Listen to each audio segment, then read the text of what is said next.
All right. Well, welcome everybody. We've got a lot of fun stuff to talk about here today. Jamie and I are back, and we're going to be taking a look at Take Back Your Culture Now, Part 2. I'm just going to do a real quick recap. Jamie and I are, and then we'll open it up for any type of questions that maybe you got from last time, and we will get started. Okay, first of all, we talked about a bunch of stuff, but just as a recap, you got to realize, and I'm sure a lot of you realize that the world's changed, but the world has changed in the way of the labor market that we've never seen before. And this is the way it's going to be from now on. I keep hearing to this day that there are folks that are saying, well, we just got to get through this. We just got to get through this. No, these are lifestyle, cultural changes that have to be embedded into your life for the rest of your life.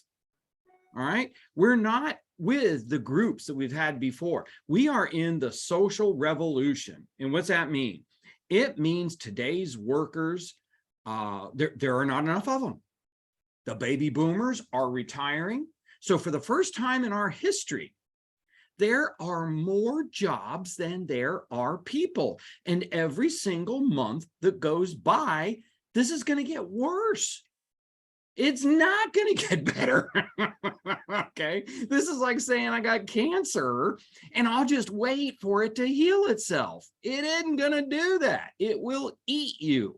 So we're talking about some serious changes. Okay. And just I hope you hear how excited and passionate I am about this, because if you don't listen to what Jamie and I are telling you, some of you are not going to be here in 5 years. Now, understand what I'm saying. Your organization will not exist.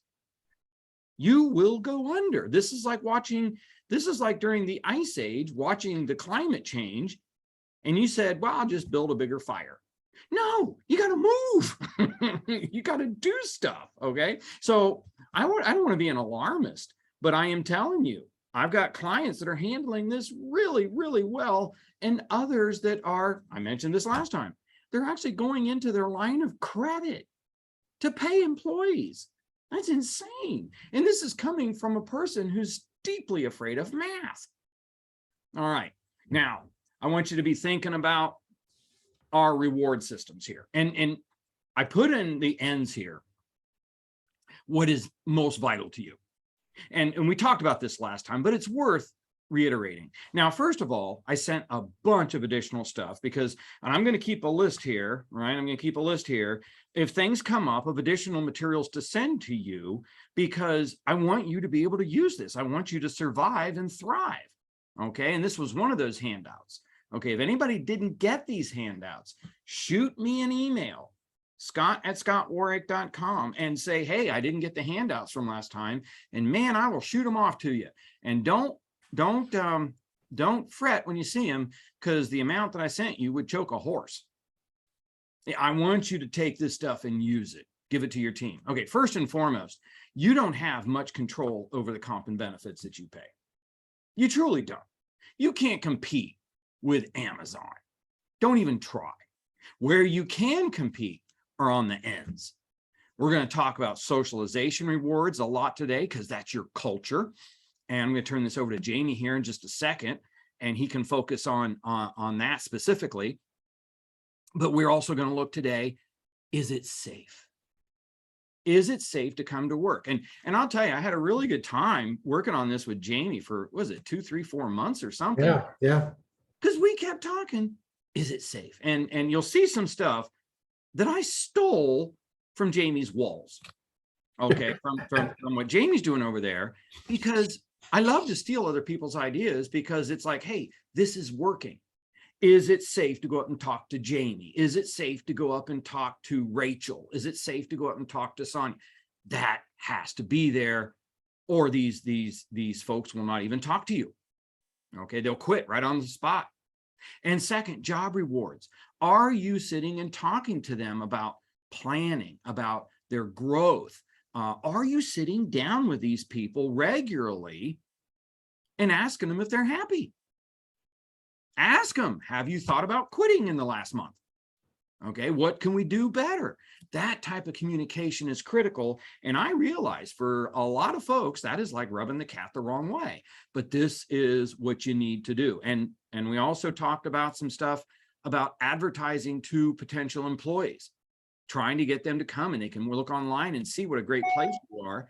And with that, let me turn it over to Jamie, because I love how Jamie goes out and hijacks waitresses to come work for him. Well, good morning, everybody. Thank you, Scott.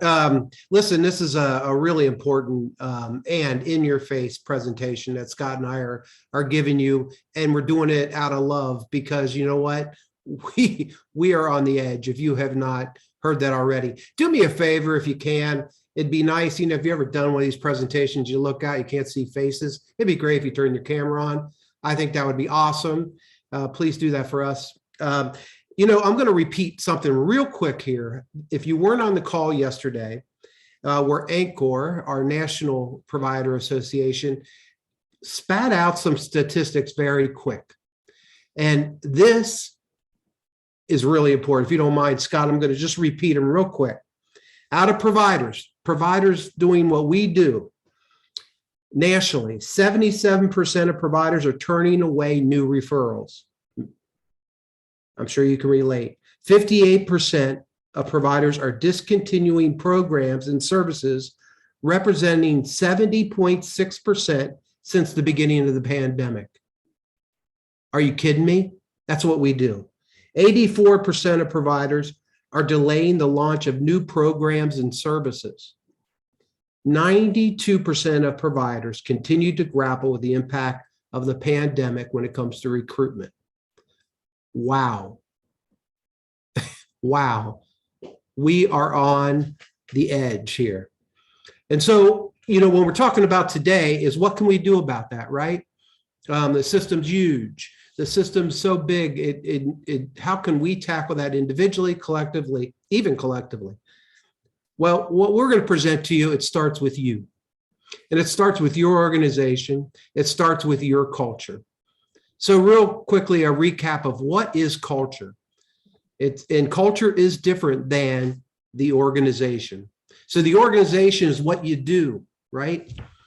What you produce or the service provided. You're a residential provider, you're a day service provider, you're a county board, whatever that service may be. What the broader community views as your purpose. That's your organization. What's different when you talk about culture is these things. What do you believe? Do you believe that I'm only going to take care of the clients I have now because I don't have the staff to do it, and woe is me, and you lose your general purpose? Is that what we believe as an organization? If you do, it's going to get worse. What's the motivation? What the motivation is toward fulfilling your mission. I'm a big believer in mission because you know what, folks, that's all we got. That's all we have is our mission, what we believe. If we don't convey what we believe to our clients families, to our community, to our county board, to our state department, to our legislators, we're in trouble. How employees feel, interact, and utilize each other's strengths, something Scott just talked about. How much do we get out of our desk? And I'm guilty of this too. I'm not perfect at this. Hey, believe me, I'm working on it. This is a daily, it's like alcoholism. You got to work. Every day is a new day. But are you getting out and you talking to your employees? How do they feel about their job, about themselves, about their clients? The employee's impression of your leadership, my goodness. How do they really feel about you? That could really make you depressed. I get that because it's hard to be a leader right now. It really is. But that's what culture is. That's what we need to shake up. So there's my recap, Scott. Okay. Hey, can you shoot those stats out to all of us? I find those absolutely startling. What I keep thinking of when you mention those stats, the human carnage. Yeah. Yeah. I would assume with COVID and everything, and we're still stinging from a lot of that stuff, there's more need out there than probably ever before, isn't there? Yes, more need. Oh, and the doors are closed. All of us, I've been taking new people during the pandemic, but I know I'm unique with that. And a lot of folks for survival have not. And my goodness, our developmental disability, our main system, our main safety net has closed their doors to new people at developmental centers. Where are people going to get services? What are we about? yeah. I'm gonna put it in chat. Yeah, that is just fantastic. Okay. Well, where are we going? And so I think that was an excellent recap, Jamie. Thanks so much, because all this ties in. We got a lot of stuff to think about, but let me tell you right now, I pride myself on being a simpleton. I got to communicate a lot of information to a lot of different people. So where are we going? We're going to pound this today. Trust. And I am an anal retentive attorney. Okay. What that means is I have to research everything. If I can't present something as evidence in court, I don't talk about it. Okay. I don't like theory. I like stuff that has been proven. I like somebody to be a beta test for me out there. And we're going to look at some of these things. Trust. Now let's define it. You got to define everything for me. Otherwise, we've got, 50 some people sitting in here today, which I find really interesting because there'll be just as many of you later watching this video. So we got to kind of watch with the video stuff, because I love to have people here that we can talk to and we can discuss and we get some push and all this stuff. It's great. But folks are going to listen to this later and they're not going to be able to ask questions or push or something. So what is trust? Is it safe? I really think about that. Now let's do a quick poll here real quick, because I do not like to add programs. Okay. And I love talking to Jamie and a lot of you CEOs out there, because somebody give me a thumbs up. How many people like it when somebody comes to you and says, you've got to start a new program? yeah, I'm getting, there's Jamie's facetious hand going up, and I'm going to give, I love my little emojis down here, and I'm going to give you my nasty face on that one. You want to turn off a CEO or leadership or me faster, start a new program. Okay, let's ask a real good question here. How many people here, you have some sort of safety program in place right now? You got something, right? I mean, and understand safety and health. I always love this with OSHA, Occupational Safety and Health Administration. Everybody forgot about the health part until we hit COVID, right? No, health is just as important as safety. So what does it mean to be safe? Okay, so I'm not starting a new program. I am not asking you to start a new program. I'm asking you to look at your current safety program. Is the environment safe from germs? I know you folks have hand sanitizer. I know you have paper towels in the bathroom, where a lot of us didn't have them there before. Okay, in the men's, it was always been in the women's, but in the men's, it's just kind of half and half. Will you go home with your fingers and toes? I know you all have policies and practices and things about lifting, about dealing with patients and things like this, or clients. Okay, but I want to take it a little further. Number one job dissatisfier in America right now, and understand what I'm telling you, 75 to 80% of all Americans right now are miserable at work. You hear what I'm saying? It's not that they're not happy, they're miserable. And I will tell you right now, the American Psychological Association has tracked this with the Harris Poll people since 2007. Number one cause of stress in people's life, year in, year out, the bullies at work. Number one. And if it's not number one, that's number two. And number one is finances. Okay, so you see, look what we're saying now. Is it safe to be different? Is it safe to be black, female, gay? Freeze right there, everybody. What is going to be going on in your organization tomorrow, Friday, when someone Bob announces that come Monday, Bob is going to be Betty? How's that person going to be treated? Or what is happening in your workplaces right now with the United States Supreme Court. Look at the next check mark. Is it safe to disagree with other people? Okay. What are the chances somebody is going to be sitting in your lunchroom and they're going to be talking about the overturning of Roe versus Wade, and somebody is going to get really upset and not be able to control their emotions and ego? Okay, this week I've already had one guy smack another guy right in the face because of his position on that. Okay, and I just love this because the guy who did the slapping is such a lover of life, of little children, that he just smacked the crap out of one of his coworkers. There you go. That's that love we're looking for. Okay, so, but that's what happens with people. Is it safe to disagree with you? Boy, look at yourself right now. Look at do you build trust? And what is trust? If you can't define it, you won't know it when you see it. And all these things we're going to look at today, all roads, let's go back here.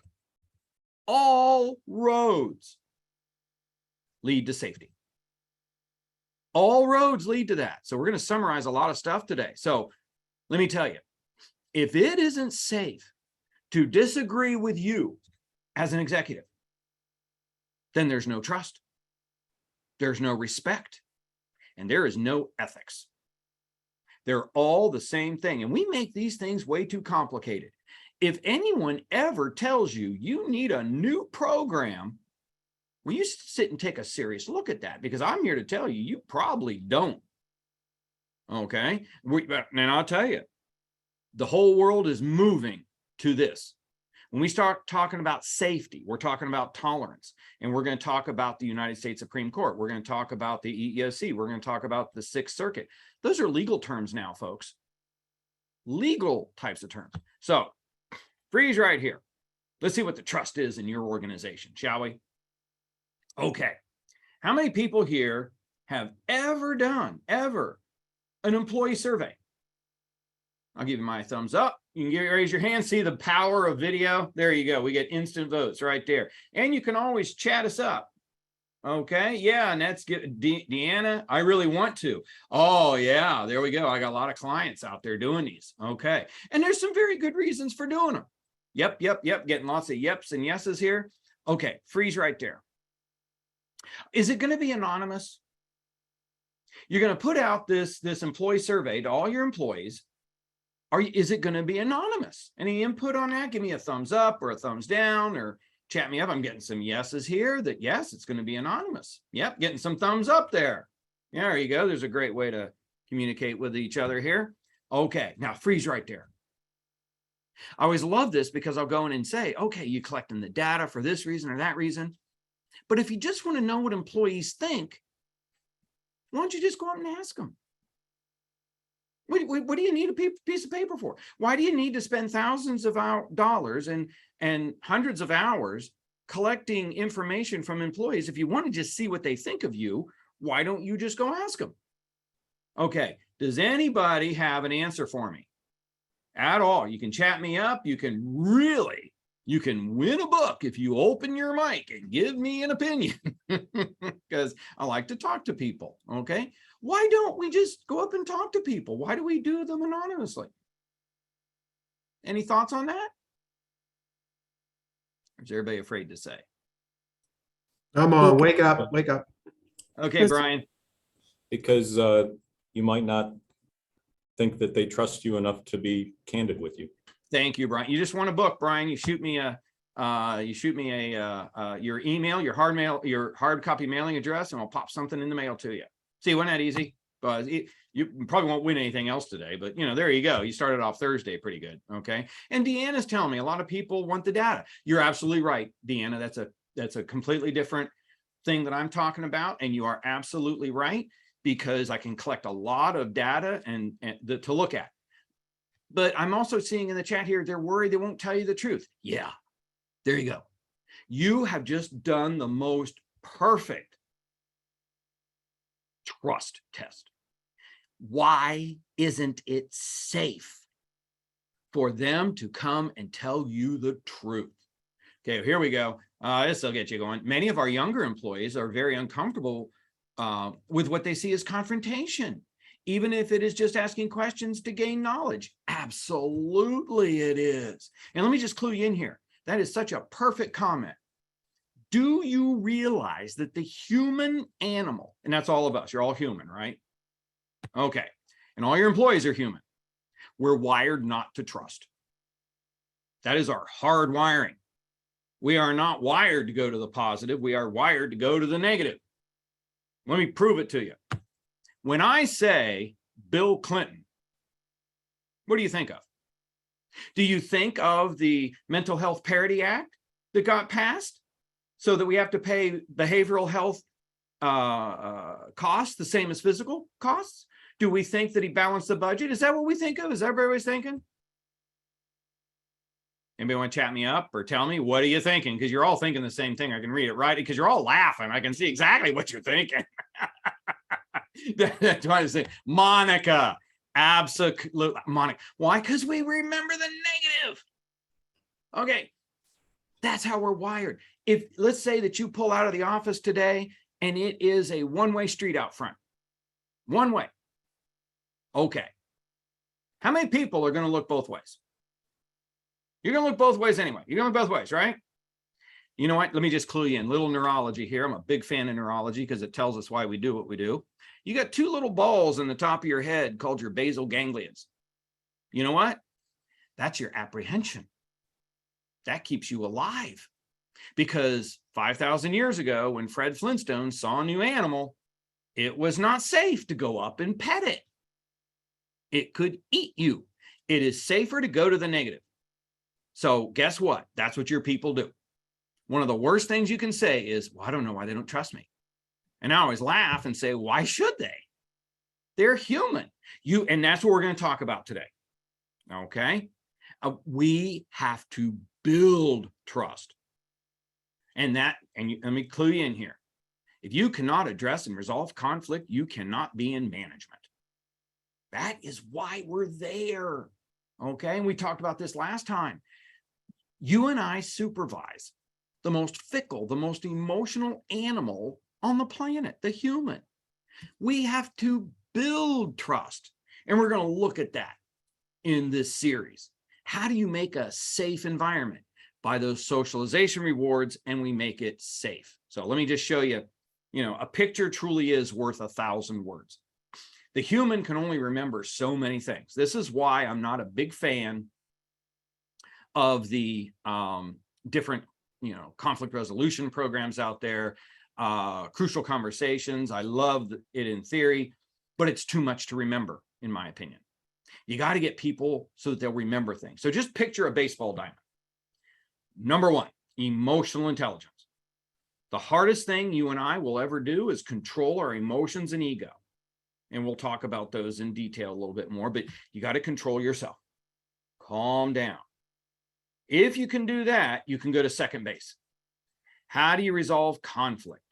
Well, you sit back, you keep your cool, emotional intelligence, and you use what I call EPR, empathic listening, parroting, and rewards. Well, what's that mean? You start off your conflicts by listening to the other person. Say, well, hey, I heard you were thinking about this, or you were had some ideas on this. Tell me, what do you think? And you shut up. Or you're talking to somebody, hey, I understand that this is a real problem. Tell me, what do you think about this? And you listen. Then you really have to listen from their perspective, because you got to parrot it back. And you would say something like, well, let me make sure I got this there, Sue. You're telling me this and this and this. Do I understand everything okay? And if Sue says no, then you got to tell me again. If she says, yeah, then you understand. I got it. So you proved that you were listening. So that's the E and the P, and then a reward. Now, this is the big payoff here. Humans are wired to go to the negative. And if you just flat disagree with another person, you just called them stupid. Now, just feel your gut for a minute here. Just think about this for a minute. We're going to talk about the topic of the week, abortion. And let's say that I disagree with you on something. I'm just going to pick a side and I'll say, Sue, I see what you're saying. I understand what you're telling me. But, quite frankly, I think that it's a woman's body. And up until a certain point, I think she has to have a choice as to what she's going to do with her own body. But I see where you're coming from, and you have a right to believe what you believe. I just disagree. Oh, Deanna, thank you, Deanna. Oh, I was actually able to use EPR, and it was amazing how well it worked. I'll tell you, it is sickeningly stupid simple, isn't it? Hey, Deanna, you just want a book. You shoot me your, I just love to hear stuff that is working in the real world because I want to help people do better. EPR, when at your funeral, I would love it if they got up there and said, and she was a master of EPR. What a great compliment. Because think about it. I just disagreed with you on a very highly emotional topic. But haven't I just shown you that it's safe? I tell you, I'm going to rub the cat the wrong way. The only time you build trust with another human being is when you are in conflict, because that gets you to third base automatically. And that's where you're heading. You got to start thinking of conflict different. And let's go back to this chat here. Oh, Deanna, yeah, send me your hard copy mailing address. Look, that Kleiner's given me this great comment here. Our younger employees are very uncomfortable with what they see as confrontation. Yes, you are not just supervisors, you're mentors. My sons try to resolve conflict by texting. No, I just fired my IT person because he would not talk to me on the phone. Everything was a text. No.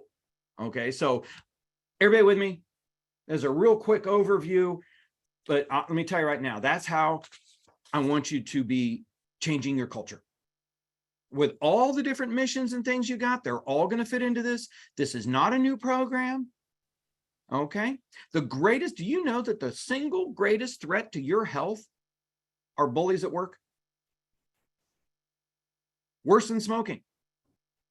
Worse than not eating right. 80% of all trips to the doctor's office are distress related. And why is work so bad? Because we spend so much time there, and it's related to our finances and our survival. What you see in front of you, forget everything else I said.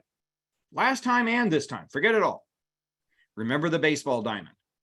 First base, take a breath. Second base, EPR. That gets you to trust. And if you're doing that, a few months later, you're mentoring them and they'll talk to you. This is exactly what Gallup poll is saying. Our way of managing employees is 30 years out of date. Out of date. We've got to get into the 21st century. And that's where we're going. Trust. And trust comes through conflict. Scott, can I give a quick story real quick?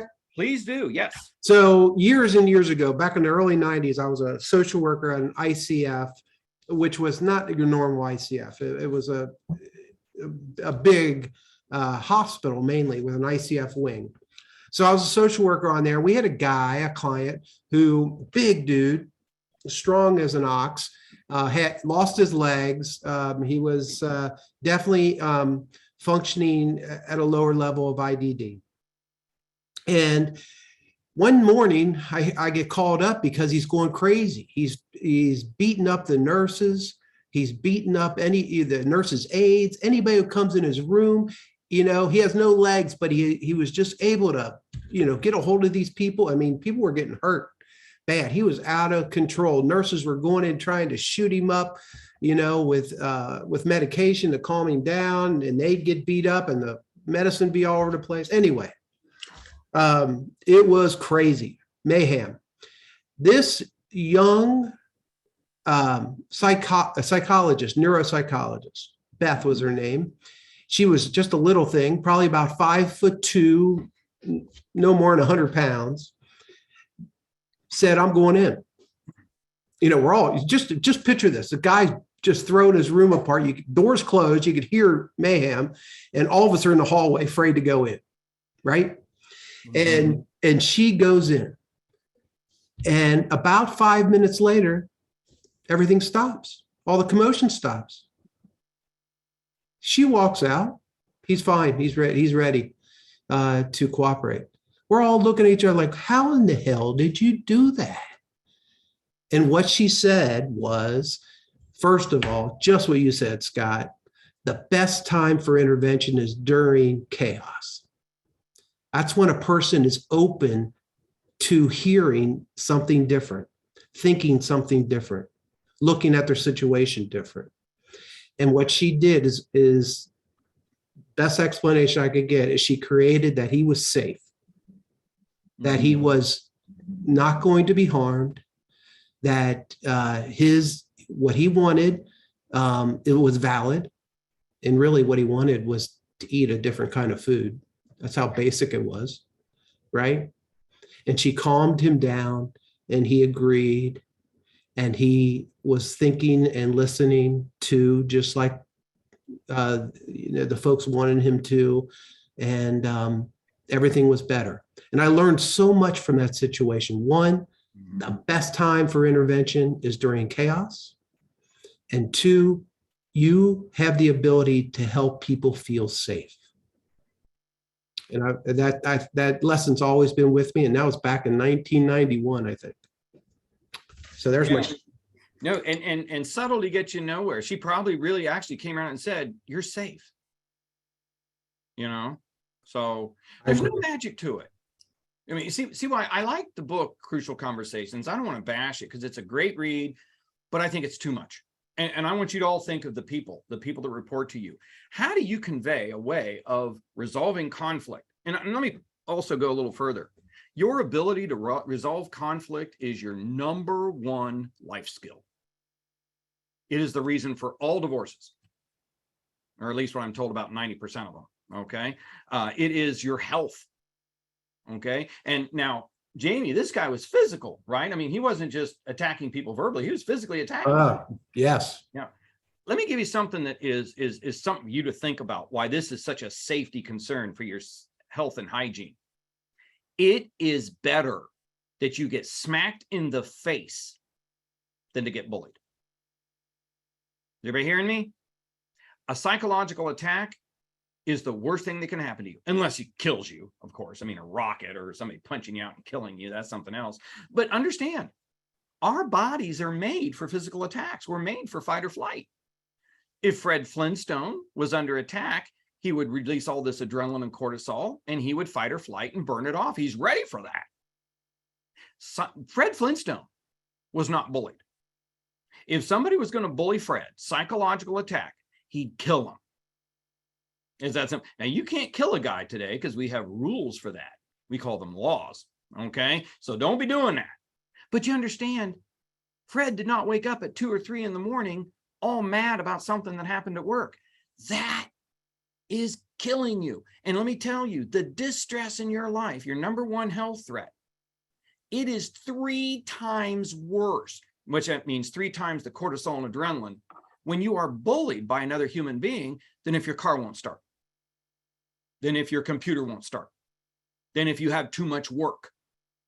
Because your car and that stack of papers is not going to kill you. That human might. Okay, so now, Jamie, you recognize what's sitting in front of us here, right? Yes, I do. Yeah, this is what I scarfed off of Jamie's website.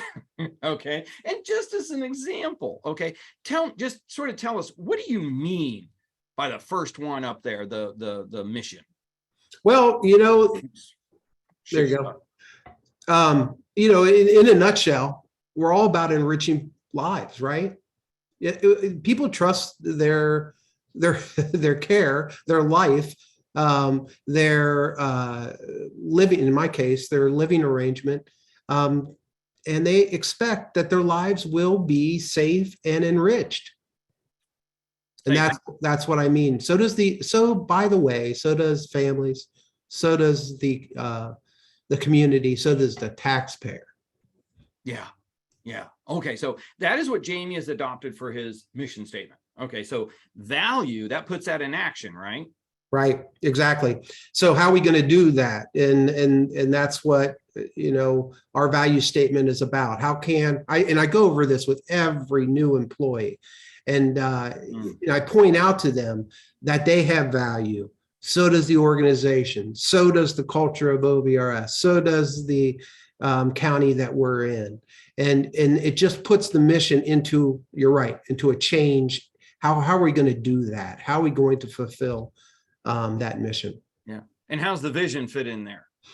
Well, vision is something that's really on me as the leader.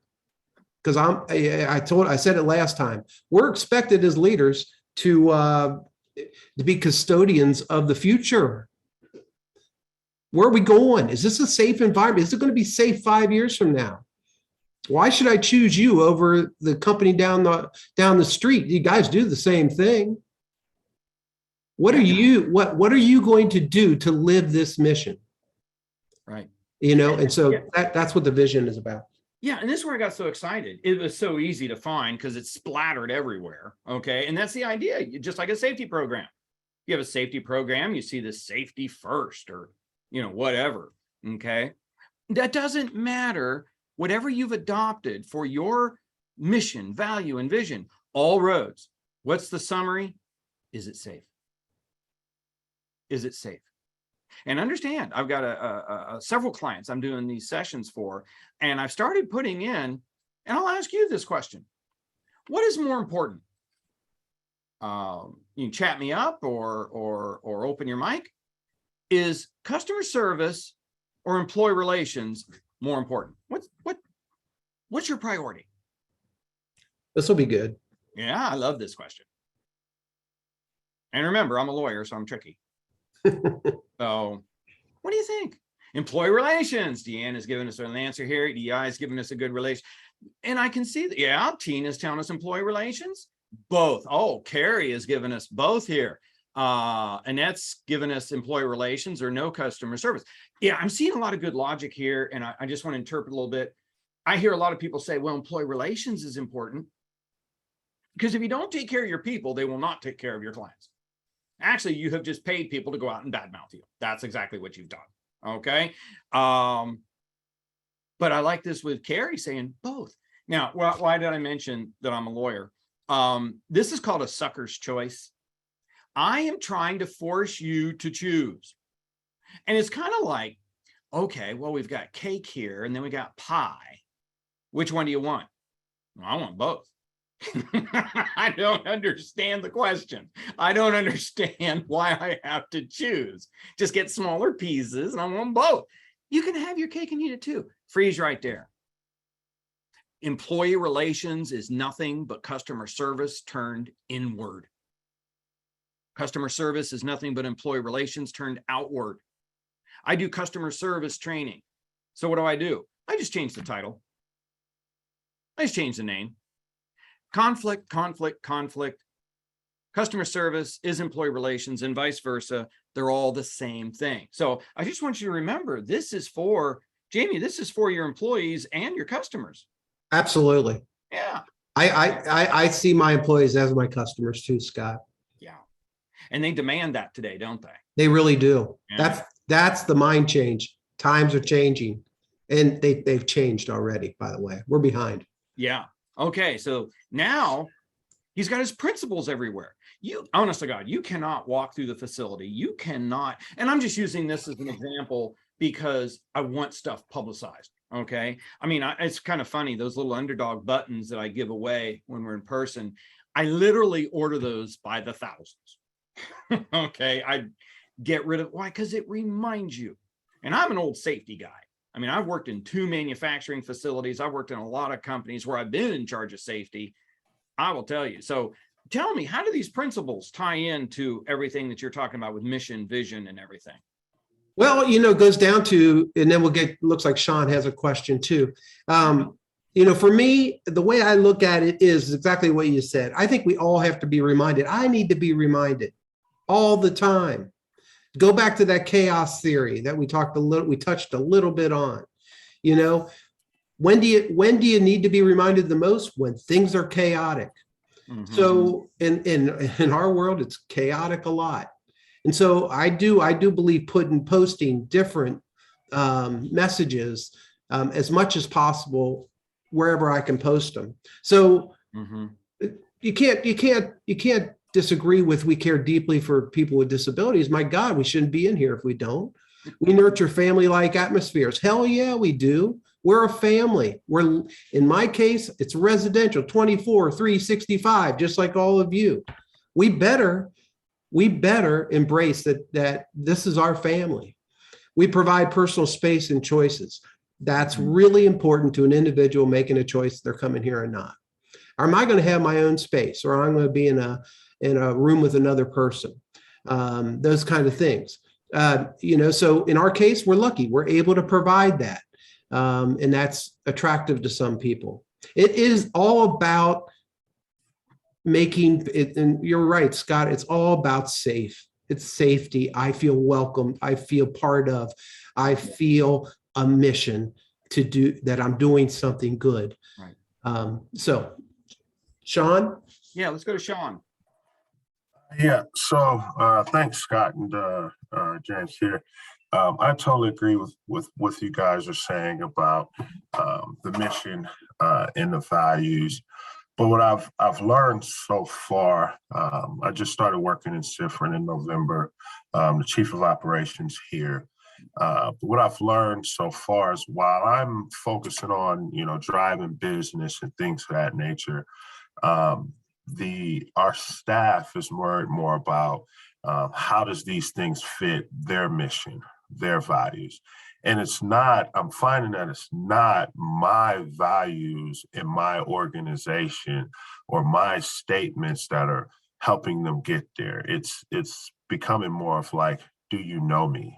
Do you know everything I have going on in my life and with my family and why I'm here, why I'm around? So these are the things that as you're talking about baby boomers and transitioning out, they've done these things, they built that environment, it is that family. But now the new hires that we're bringing in, it's like, how do I get to know you? They want this like this friendship, this connection, like this, and it's very much different because when I entered the workforce, I wanted like my work to speak. I wanted value. I wanted you to see that I was competent, that I could do the job. And I'm seeing it.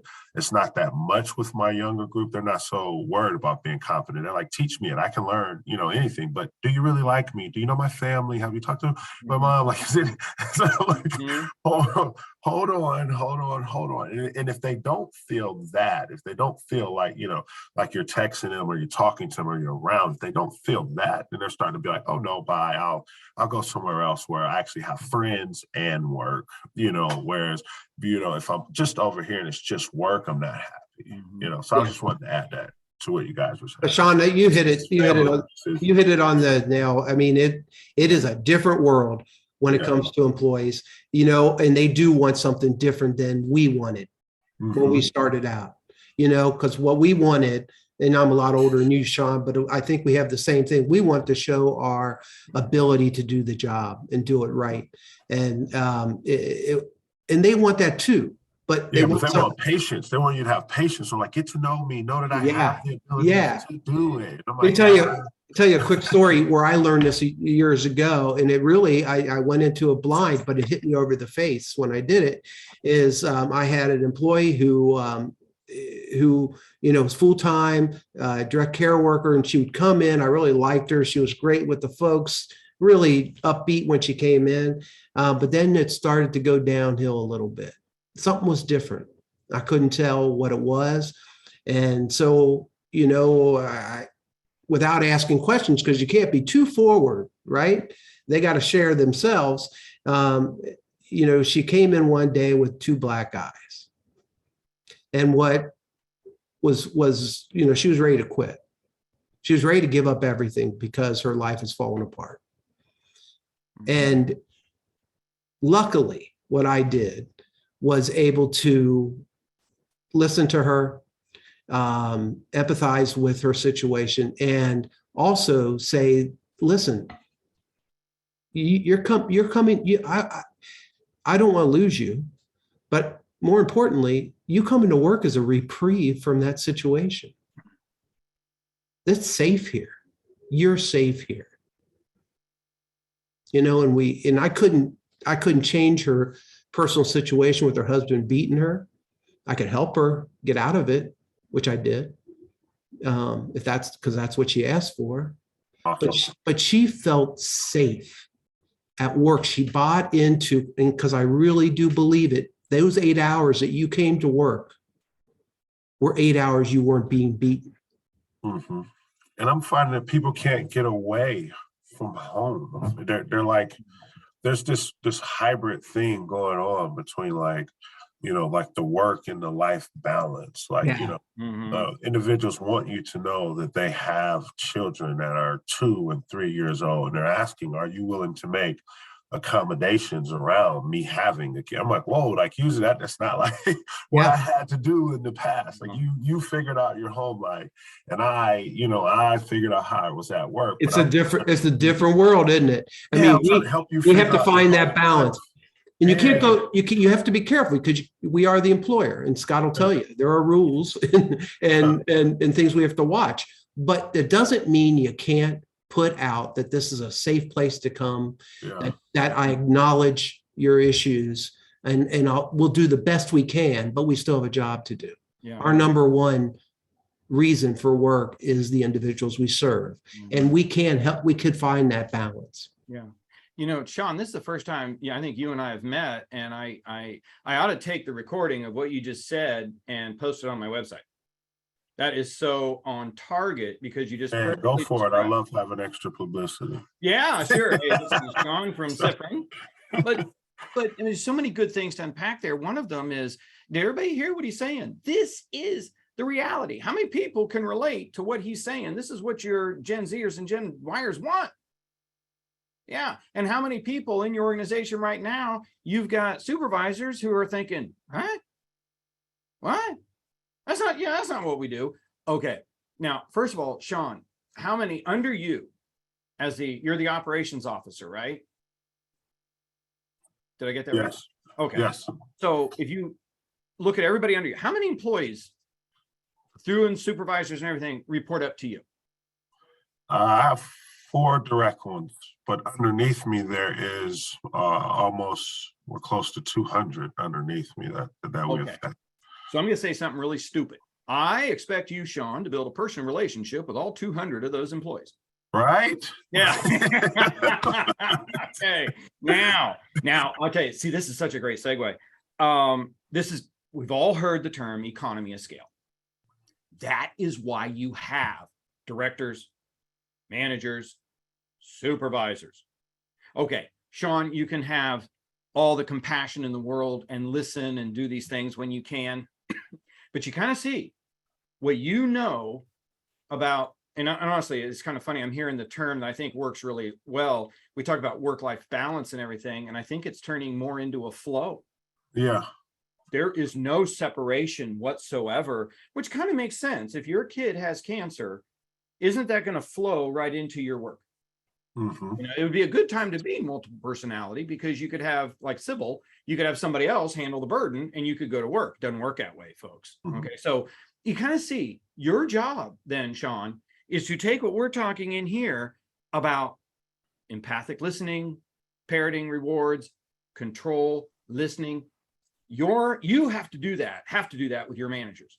You can do that with other people as they stay for a while. But as the economy of scale goes down, that is why it's proportional. This will not work if your supervisors and managers don't carry the water for you, don't do exactly what we're talking here. So I will tell you, the more you get your supervisors and managers to address these problems, EPR, and that's what I love about it.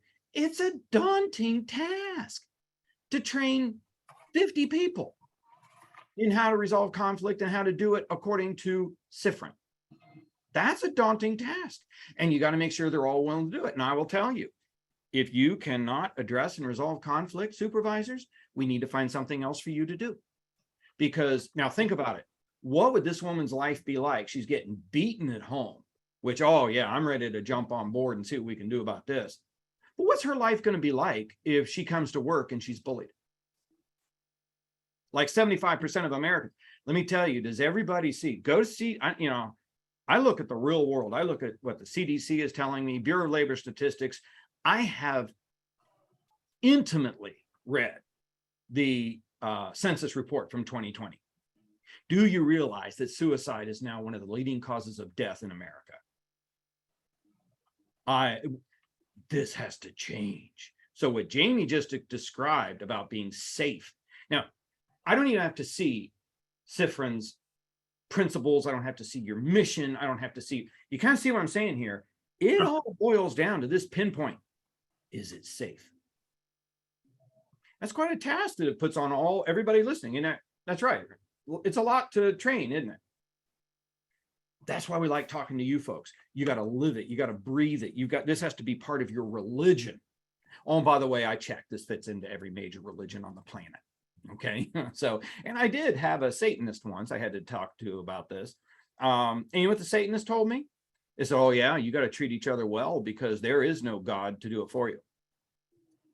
It kind of surprised me because I kind of was afraid, I don't know, she'd put a, spell on me or something, but no, it didn't look that way at all. Great. Thank you so much. So now let me ask Shauna, since I got you on the line here. Oh, send me your hard copy mailing address. I'm going to send you a book. Okay.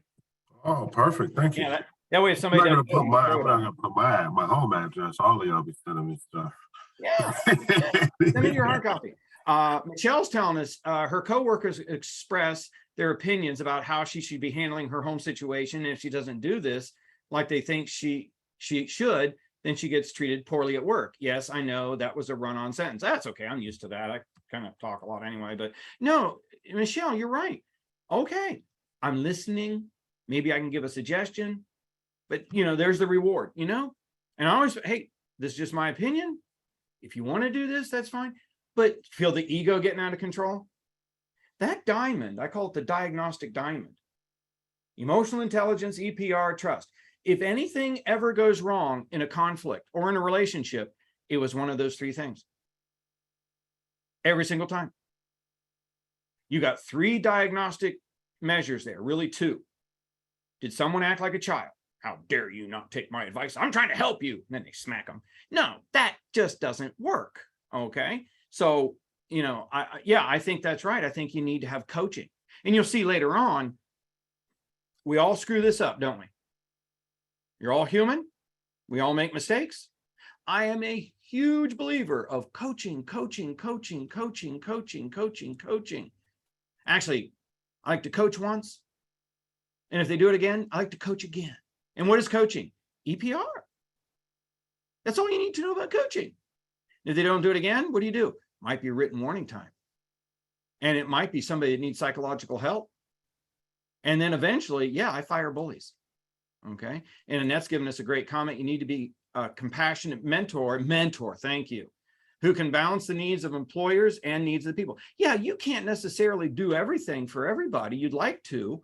I'd like to give all your people a $10 an hour raise. Ain't going to happen. A lot of things I'd like to do. And I'm not God. I can't solve all your problems, but I can help people. Michelle's given us, please explain how to maintain this and still have professional boundaries and accountability. If you've got a behavioral issue at work, or you become aware of something at work, it is game on. You can intercede. Now, what do I mean by interceding? Well, I bring in somebody that's having problems, or somebody with a black eye, or somebody who is, freeze right here, someone that's frowning all day.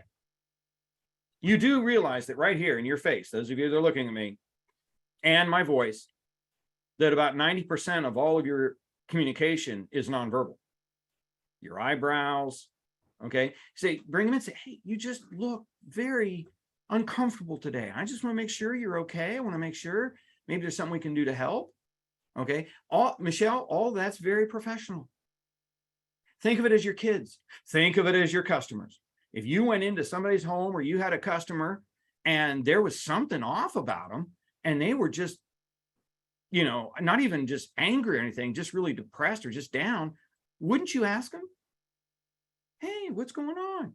So Michelle, I think that's very professional, and you're all well within the bounds of the law. And I will tell you right now, I'm not a doctor, but I know weird when I see it. And how many people know weird when you see it? Okay, weird is my word for different, which if you want to see what's weird, look at the person next to you in the box. I look in the mirror every day, Scott. Yeah. everybody different. So you got something to talk about with these folks. So, Hey, real quick, Scott's mentioning emotional intelligence, which is referred to as EI. yeah, This is if you're interested in learning more about it. It's a tough thing to understand. It's something we should all understand. This book, Primal Leadership, is kind of the Bible of EI. It's written by Daniel Goldman, who happens to teach at Chase right here in Ohio. So, but he's from another country. But this is a good book, tough read, but it tells you everything about EI. yeah. And I'm going to send you a bunch of stuff. I've got some notes here. I'm going to send you a written piece on EPR. I'm going to send you a link to a video that I put together to maybe a little easier. Okay, so you can listen to it wherever. And on trust, I'm going to send you a piece on emotional intelligence, which in a very, very, very simple way is controlling ego and emotion. And yeah, Christine, you can teach emotional intelligence because most people don't even know what it is. Most people don't think it's important. And let me tell you, as your titles go up, as the more money you make, okay, as the more degrees you get, your emotional intelligence tends to drop like a rock. Okay, Harvard Business School came out and said that as you get more degrees, they actually work against you because you seem to think that you are God. You know, how many people see, we got a lot of folks running around in the world today that are going to be really surprised 3 days after they die, they don't get up again. And they think they're God, don't they? Well, I got news for you. I make mistakes all the time. And yeah, Primal Leadership, Daniel Goleman, he is just fantastic. Josh, you can only be as hard on someone as your relationship is strong. Yes, Josh, thank you. Emotional bank accounts work. Deposit them when you need to make withdrawals later. You are so perfect on that, Josh. Absolutely. That's why, I mean, I want your supervisors going around and I want them to be building these relationships by discussing things with their people.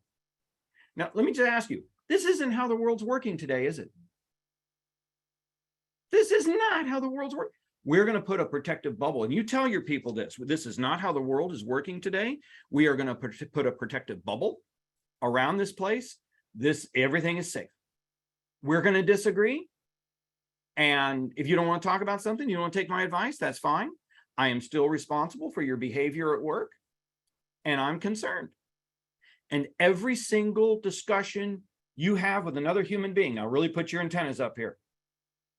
It's like a trust barometer. That needle is going to move. Every discussion that you have with all of your employees, with your spouse, with your children, with whatever, that gauge is going to go up or down. And I'll tell you, that's that emotional bank that Josh is talking about. We want to make sure that we are taking care of that.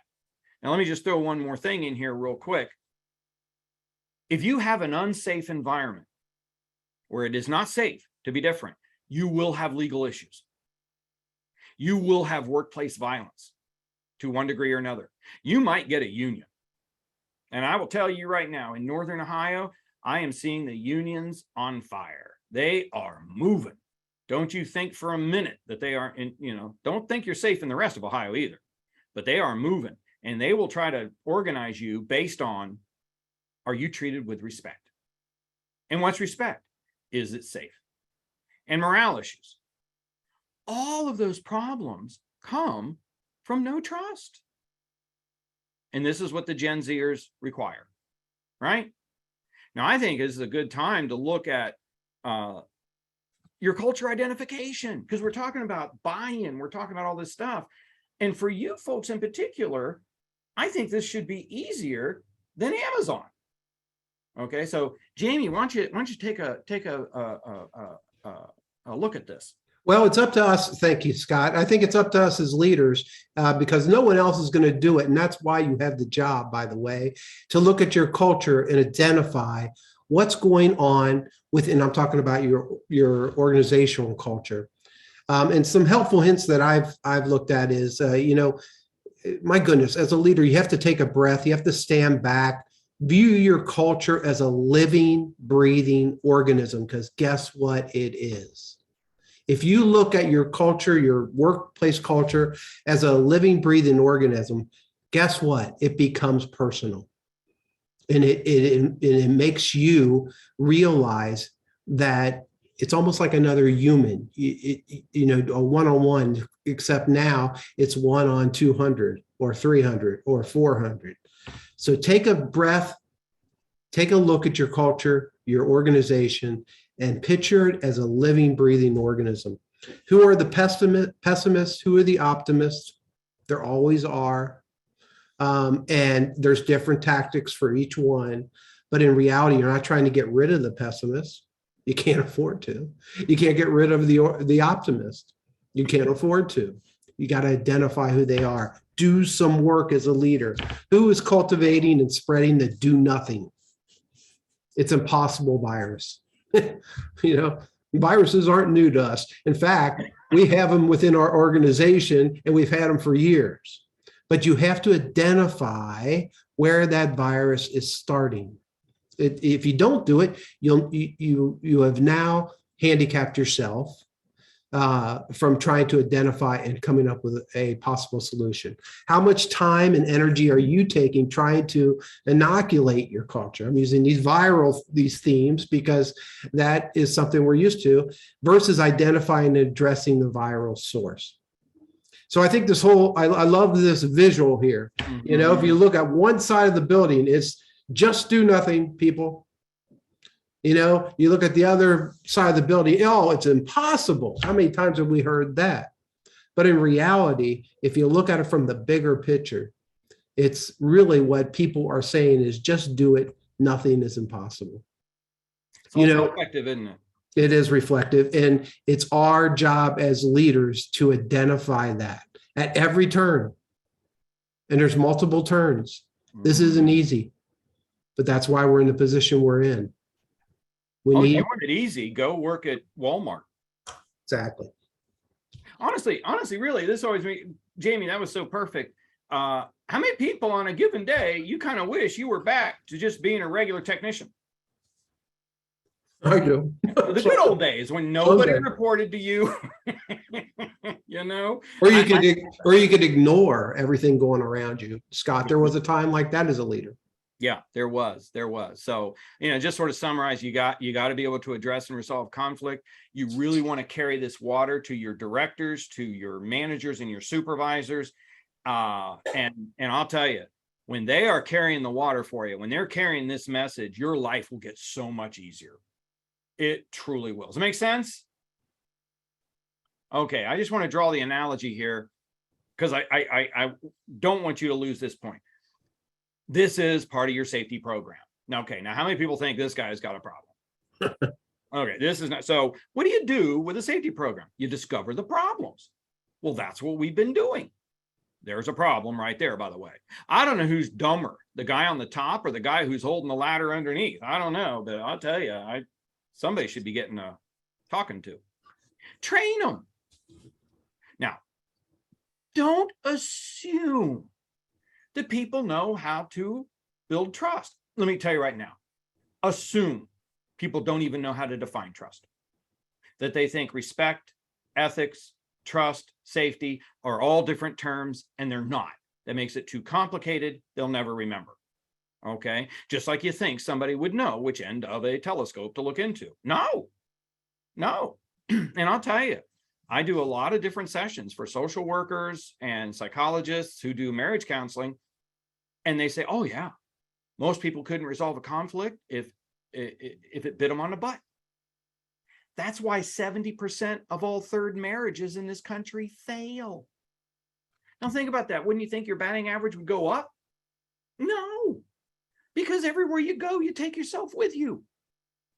Do not assume. If you run across somebody like Jamie is mentioning, this woman who knew how to disarm a hulking figure who is going berserk, you just got lucky. That's great. Assume people don't, and you carry this message to them, and they will screw it up. They will screw it up. So what do? You coach and correct, coach and correct, coach and correct. Now, when some people, now I'll tell you right now, let's just give my personal opinion. If I've got somebody really trying, and you tell me what you think, I got somebody really trying. They are trying and they got the best attitude in the world. Man, I'll tell you, I'll go to the mat for them.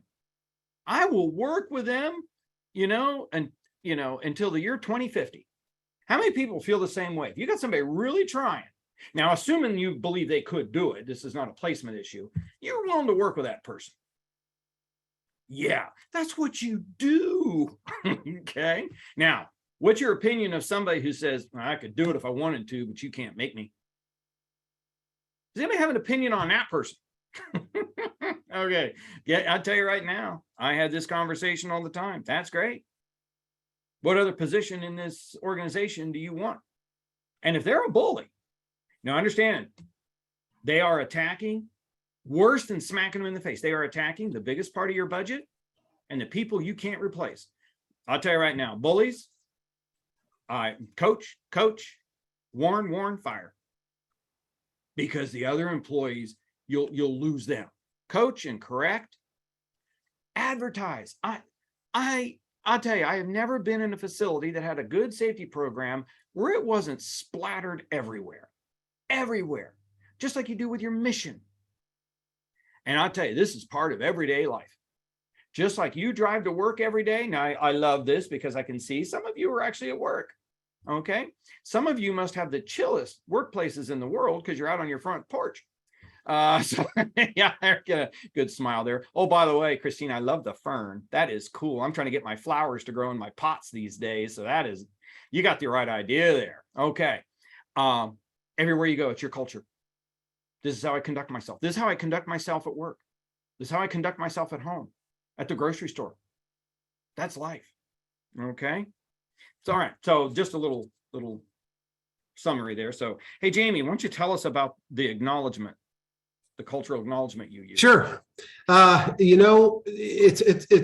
isn't brain surgery. So as a leader, as a manager, as a program director, as whatever your title is, it's your responsibility to go out and acknowledge and assess. Well, it's assessment first of what your culture is. That's what we talked about earlier. Now we have to acknowledge what the culture is really happening and what is the reality, not what we hope it is, not what we think it might be, but acknowledging the reality.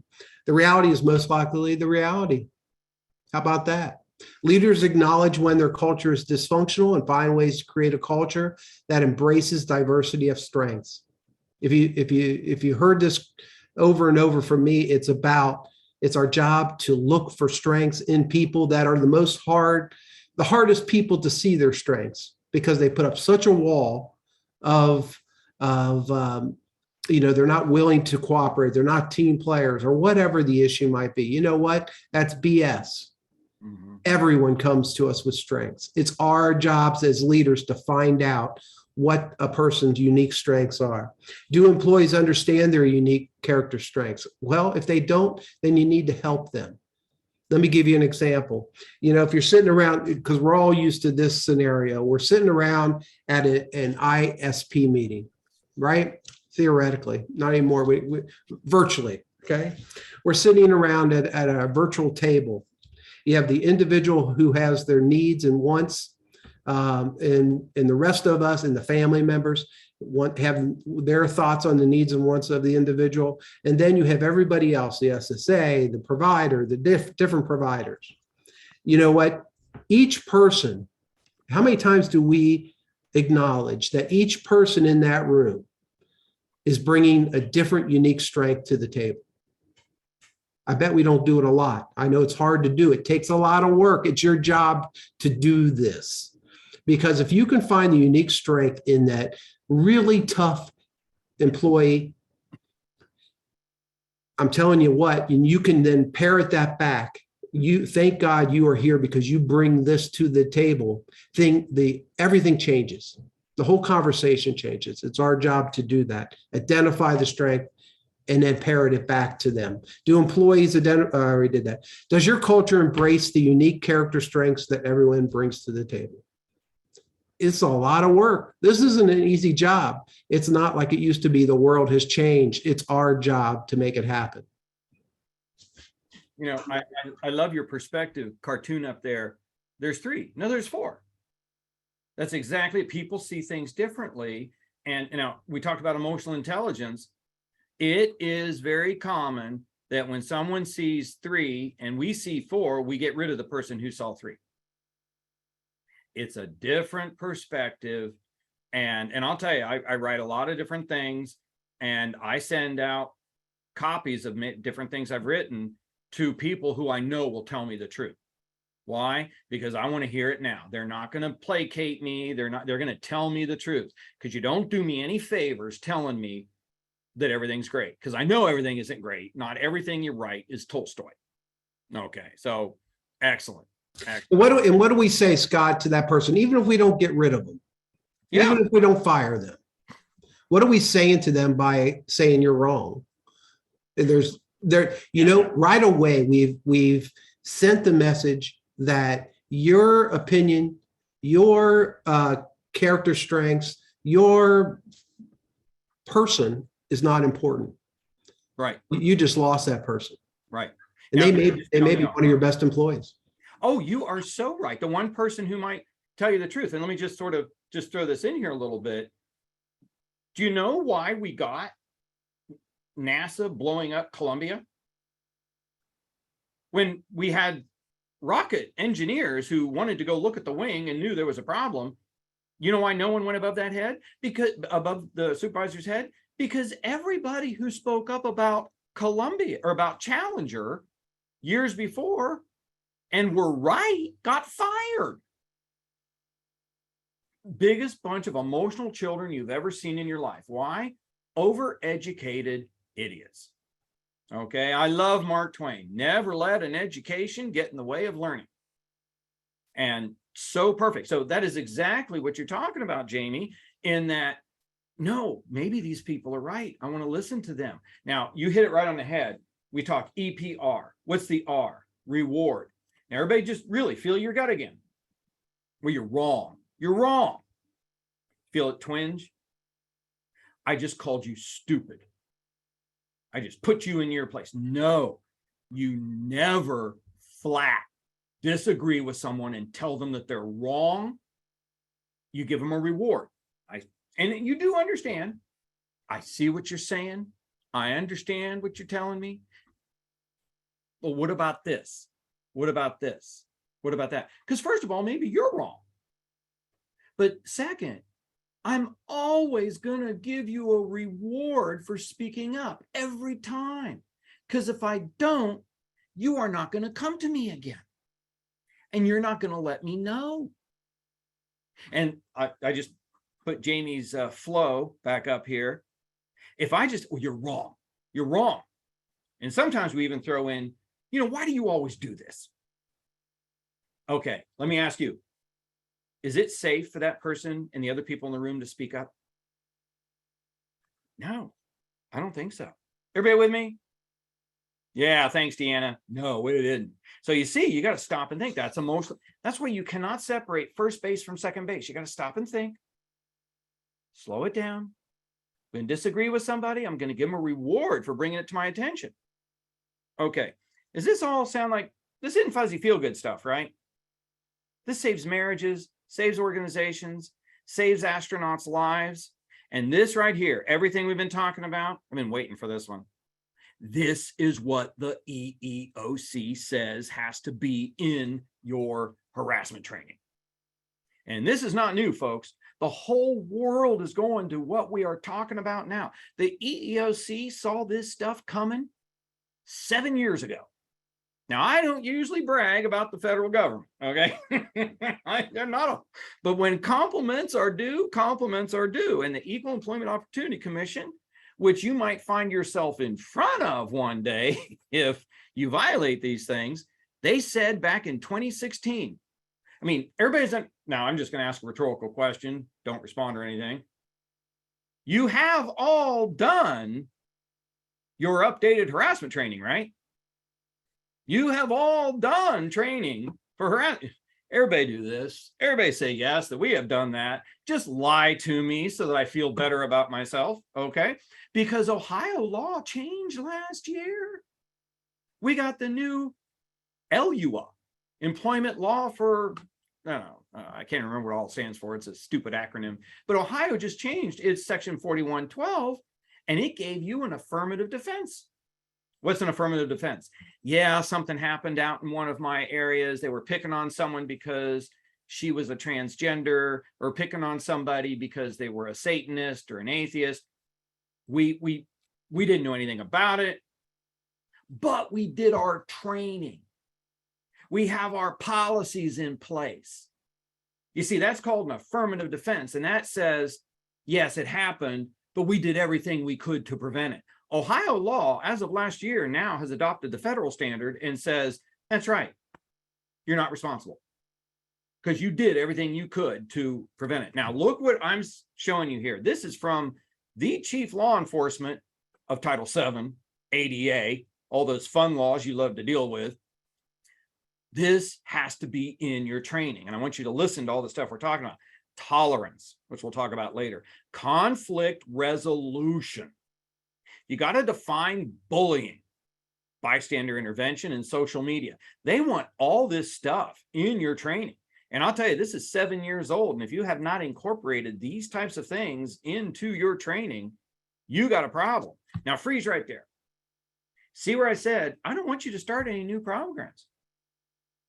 Everything Jamie and I are talking about for your mission, vision, and everything should come alive. It should be part of your safety program to keep everybody safe. It has to be part of your harassment training. So I'll tell you, don't be starting new programs. Incorporate this stuff we're talking about into the very culture. And what do I mean by culture?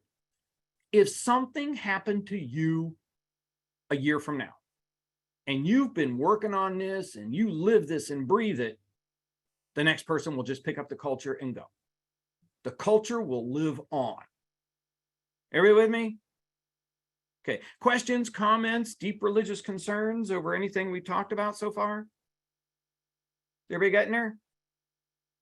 Okay, let me just give you an example of trust real quick. And this is third base, my favorite third baseman of all time, Tony Perez, for the Red fans out there. Okay. Yeah, that'll date me. Yeah, I'm still living back in 1976. Okay. Tell me, why don't kids speak up in class? Huh? I mean, you're there to learn. The teacher asks you a question, look at them. Why don't they speak up? Afraid of being wrong. Thank you, Tina. Okay, I'm just now giving an indictment of the our school systems. They do not create safe environments. It should be safe to guess. It's actually called the power of vulnerability. I am invincible if I'm not afraid of being wrong. Okay, my favorite quote is from Edison. Asked him when he's trying to invent the filament for the light bulb. He said, well, have you discovered anything? Oh, yeah, I know 10,000 things that won't work. Yeah. So no, what they don't speak up in class. Okay. Now think about it. You build trust through conflict. Now I want you to really, really think of this example. Let's say that Betty works for us and I call Betty in and I pick up the phone. I just started working there. She doesn't know me. And I pick up the phone and I say, hey, Betty, I found a bunch of boxes in here. I'm going through them. I need you to come on in here. We got to talk about some stuff. Okay, freeze right there. What goes through Betty's gut? What goes through your gut? What do you think? The new CEO just called you in. Said, hey, we got to talk about some stuff. Fear. Oh, yeah, Deanna, thank you. Oh no, what'd I do? What'd I do? Oh my gosh, what'd I do? You're going to get a migraine worrying about everything you did. Was anybody thinking, this is great. Finally, someone recognized my brilliance. I'm going to get a raise. Yeah, that ain't going to happen. That's not what goes. Now, you know why, don't you? I mentioned this before. Okay. Those are automatic negative thoughts. And I'll tell you, people go to the ants, automatic negative thoughts. They're not real. You got to step on them. Now, you see, this is a brain scan. I'm really into neurology. You see those two little balls floating in the middle of the head there? Those are your basal ganglia. Okay, now you know why you have apprehension. Apprehension is good. This is why if you see a dog walking down the road, you don't go up and just start petting it. That would be stupid, okay? Because you don't know that dog. All right, so think about it. Your people go right to the negative. Get this. Your people are hardwired not to trust you. They're just looking for a reason to validate their hardwiring. So you do not go up and pet animals you don't know. As cute and fuzzy as they are, that thing might eat you. Now, that could be a trained bear, right? But you don't know. So you kind of see, I'm going to build trust with you. So what do? This was a dumb thing to do on my part. That was really dumb, if you understand humans. So what do? I come out and I see Betty. I get to know her. Just like Sean was telling us, hey, where are you from? What about your kids? Or anything? That's all great. Now freeze. That does not build trust. That builds familiarity. And familiarity is really good. It's important. Okay. But here's where you build trust, because you only build trust through conflict. So I would come up to Betty and I just say, hey, we're thinking about doing this thing over here. I don't know. I'm a little wary of it. What do you think? Do you have an opinion on this? Okay, now right away, Betty's kind of nervous, right? Betty's like, oh God, he's asking my opinion. Probably first thing she's going to think of is, okay, what should I say that he wants to hear? And she finally comes out and says, well, I think if we do this and this and this, I think that might work. Okay, so I'm looking to her, I'm nodding, I'm giving her all the good nonverbals. I say, okay, so that's my empathic listening. What's empathic listening? Well, I'm looking at things from her perspective, not my perspective. Okay. And just those of you, neuro freaks out there like me, little neat neuro nerds, those are your mirror neurons, by the way. They reflect back. The more you use them, the more empathy you have.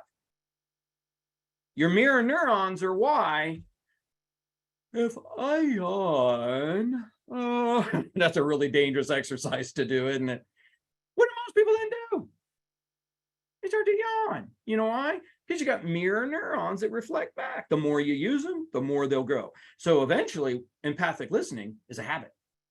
So I listen to her. Now I got to parrot it back because I got to make sure that she understands that I was listening. My opinion has burned me. Give little people big power. Yeah, Matthew. Okay, so great example. That trust barometer. Oh, if I tell her, well, Betty, that's stupid. That's really dumb. She will never say anything to me again. And she will tell 5 friends who will tell 5 more friends who will tell everybody else. And in 5 years, we won't be there.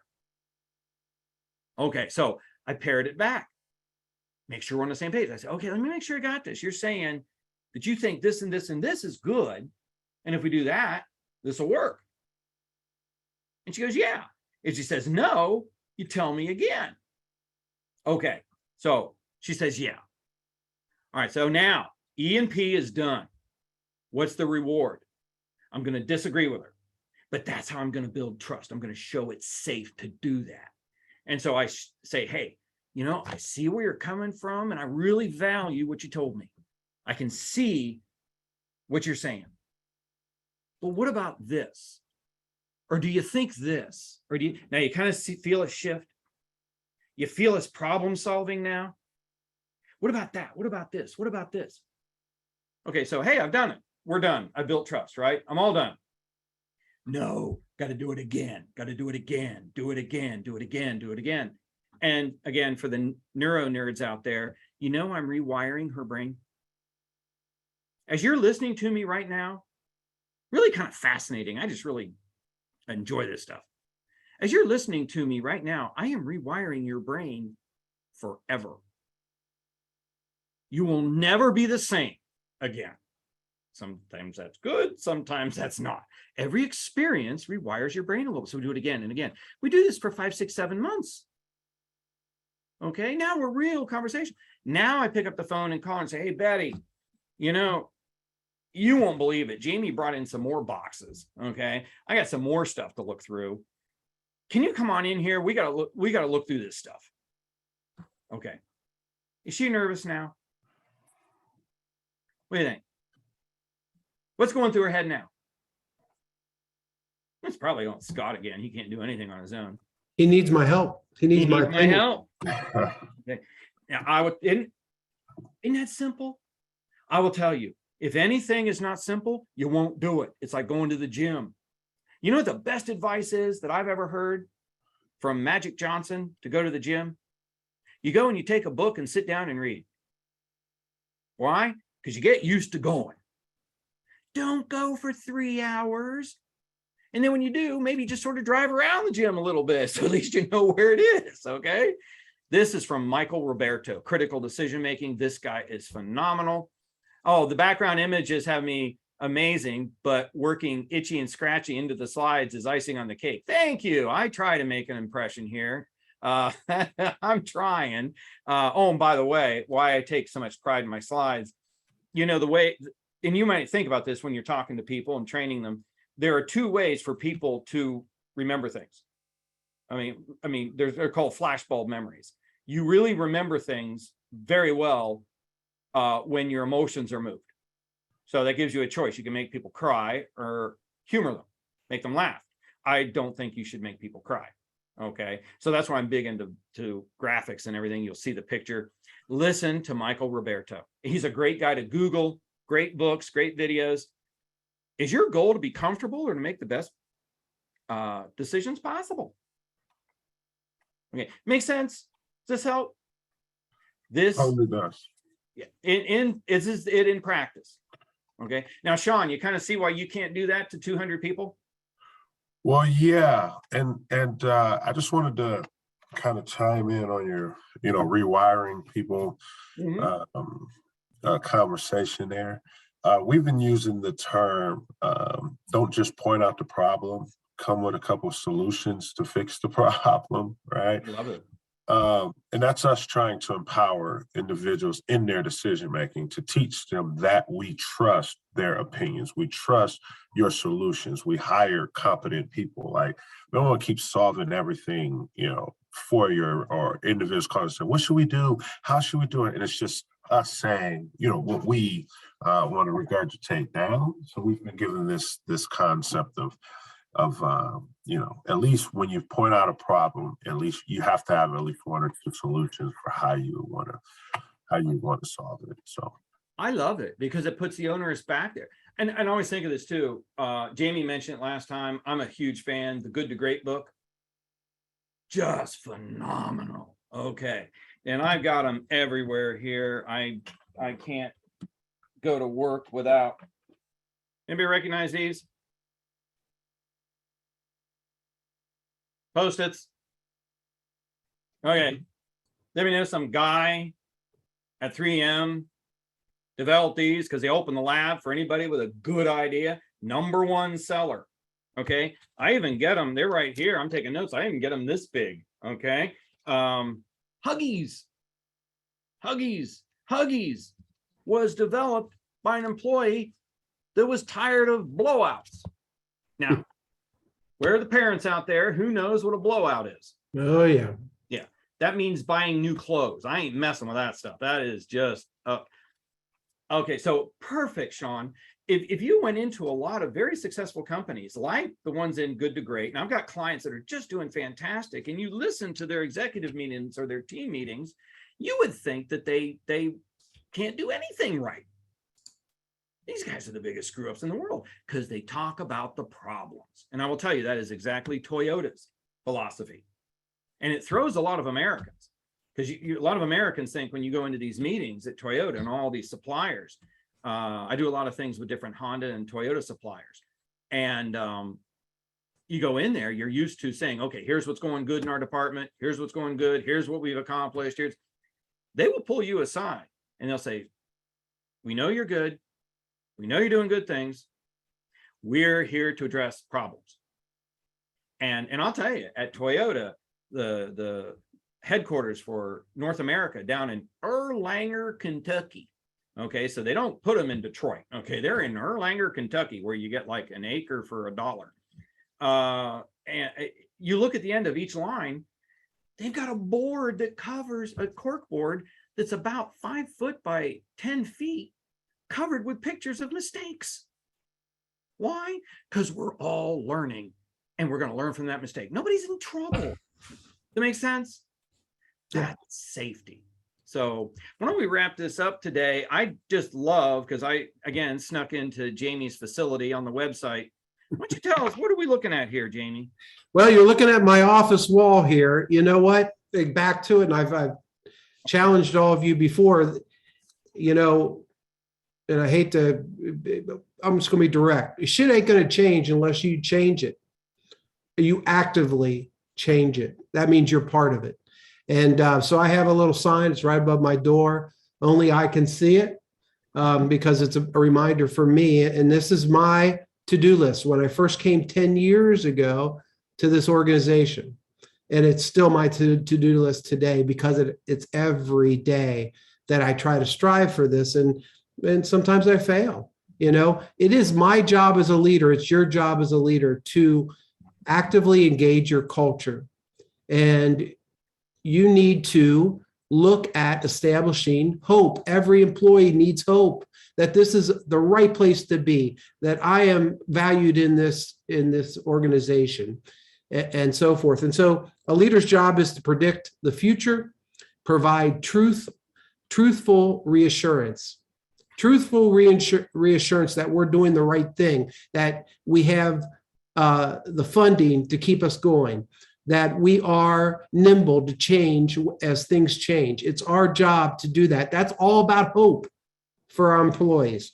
It's our job to do trust. Scott just spent, an hour and a half talking about trust. A leader's job is to be transparent, engaging, and honest. I'll say it one more time. A leader's job is to be transparent. Shit's bad, but we're going to get better. Yeah. Engaging and honest. Stability. Employees want to know that this is a stable place to be. It goes to that safety again. Compassion. The leader's job is to be empathetic, thankful, and reality-based. So those are my goals every freaking day.